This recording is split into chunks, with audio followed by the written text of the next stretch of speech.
Seguindo com a leitura do livro Voo da Esperança, livro esse inspirado pelo espírito de Alberto Santos Dumont, escrito pelo médium Voine Figner Sanchetin. Capítulo 16, sobre o rio Tietê. A lua ainda deixava o seu reflexo diluído sobre as águas do rio Tietê. Parecia que toda a atmosfera se impregnava das cores românticas da Rainha da Noite. O vento, caminhando ligeiro, em plena madrugada, que ia surgindo no horizonte de São Paulo, dobrava os capins verdes e viçosos, frutos da terra fértil das margens mais paulistas dos rios. As cores da noite prateada lentamente foram se dissolvendo no horizonte, deixando no ar um toque de saudade romântica da noite que se esvaía como se for um sonho de amor. O sol nascia no leste de São Paulo, exatamente nos rumos das nascentes do Rio dos Bandeirantes. Conforme as águas corriam, as luzes do sol se infiltravam nas nuvens do horizonte, avermelhando o céu, penetrando as águas do rio com as cores do amor. Tudo ali era romantismo. À noite, a lua pintada de amor, os céus de São Paulo. Ao amanhecer, o sol colorindo de rosa, o dia que se erguia seu leque de plumas coloridas acima do planalto de Piratininga. O rio fluía calmo, mas forte e constante, parecendo que as águas nascidas junto com o sol, no leste da grande cidade, estavam encharcadas de energia do Criador, que impulsionava a locomotiva paulista, carregada de idealismo e esperança, liderando o abençoado país chamado Brasil. Porque o Sol e o Tietê nascem no leste, nas terras paulistas, as águas do Rio dos Bandeirantes, chegando às fronteiras oeste do estado, levavam a energia do amor à pátria que os difunde no gigantesco rio Paraná. Essas energias se infiltram em todos os rios do oeste do país. Atinge o Paranaíba e impregnam as águas da bacia do São Francisco, subindo até a Amazônia.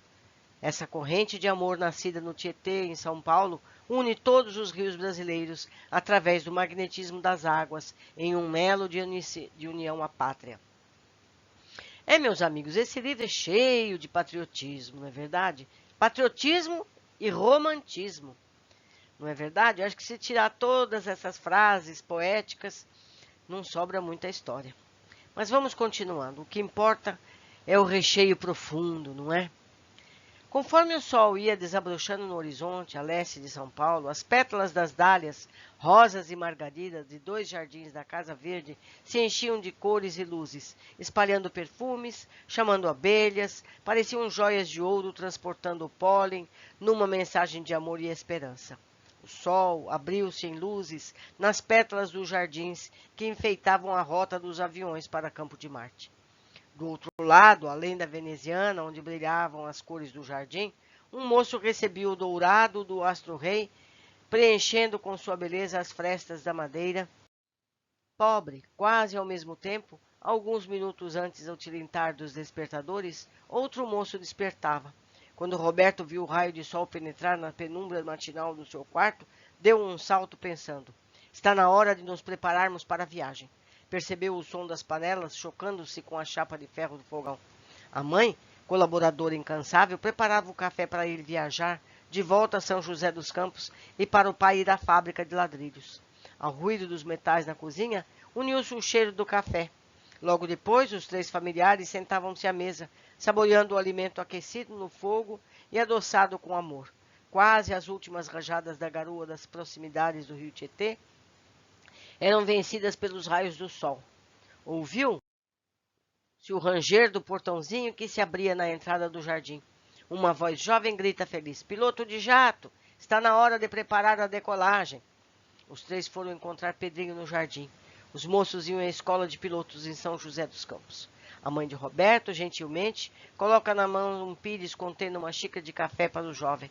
Ele tomou aquele símbolo de amizade brasileira ali mesmo entre as flores. Após os abraços da senhora, ambos descem junto com o pai, que os acompanhava à parada do bonde. A máquina pesada, sulcando o solo de São Paulo, com os trilhos resistentes. Avançou empurrada pela eletricidade, que ia largando os ruídos no ar, com o atrito das partes metálicas. Fagulhas, nas emendas dos fios, soltavam sons de choques elétricos. Os moços, sentados nos bancos de madeira marrom, fixos por hastes de ferro, pintadas em tom um pouco mais escuro, iam em silêncio, mas com as feições felizes, enquanto os passageiros iam bocejando sonolentos, atravessando a garoa que abraçava o sol, principalmente nas áreas de ar mais úmido próximas ao Tietê. Chegados à Praça da República, o bonde abriu suas portas, despejando sob as árvores centenárias os passageiros apressados. Os moços iam carregando suas valizes com roupas, alguns livros, apostilas, docinhos e bolachas, nas quais as mães teimavam em colocar açúcar e afeto. Alguns foram andando mais rápido para o ponto de ônibus na Avenida Ipiranga, onde os esperavam a condução que os levaria a São José dos Campos. Estacionaram ali a máquina enorme, enquanto os passageiros sentam-se dentro do ônibus, lá fora o sol de São Paulo, ainda frio, dá bom dia aos que passam pela movimentada avenida. Da janela do veículo, Pedrinho observava a praça, um prédio de arquitetura antiga, cheio de nobreza no seu estilo severo e ao mesmo tempo suave, transmitindo grandeza moral e cultura, típicas das tradições paulistanas. Coberto, em pé, por algumas árvores, sua presença na tradição histórica estava lá, com a grandeza que espalhou os educadores de todo o Brasil. A Escola Normal Caetano de Campos. Pedrinho olha o edifício nobre e pensa o quanto aquela casa fez cultura pelo Brasil. Faço um parênteses. Minha avó se formou na primeira turma dessa escola. O acelerador do ônibus fez roncar mais alto o motor diesel. A máquina se agitou ao ruído da porta, se travando. O motorista colocou seu boné elegante, lá trajado de mangas compridas e gravata. O ônibus atravessou a cidade na direção da Via Dutra. Logo estariam em São José dos Campos. Os moços abriram as passas de couro que carregavam dentro do veículo, esquecidos da beleza dos campos que espalham ao redor da grande rodovia, mergulharam nas lições de meteorologia. No início da tarde teriam uma prova. Logo estavam no alojamento da Escola de Pilotos de São José dos Campos. Voltavam à rotina dos estudos. No dia seguinte, o professor avisa à turma que iniciam voos a jato nas cabines do laboratório para a escola. Assim aconteceu. Durante uma semana, os testes eram tão reais, os voos simulados tão perfeitos, que os moços tinham a sensação de estarem dentro das cabines de comando dos aviões. Meus amigos, mais um capítulo, este muito simples, muito sutil, muito cheio de poesia e alegria. Eu aguardo a todos nos próximos capítulos. Abraços.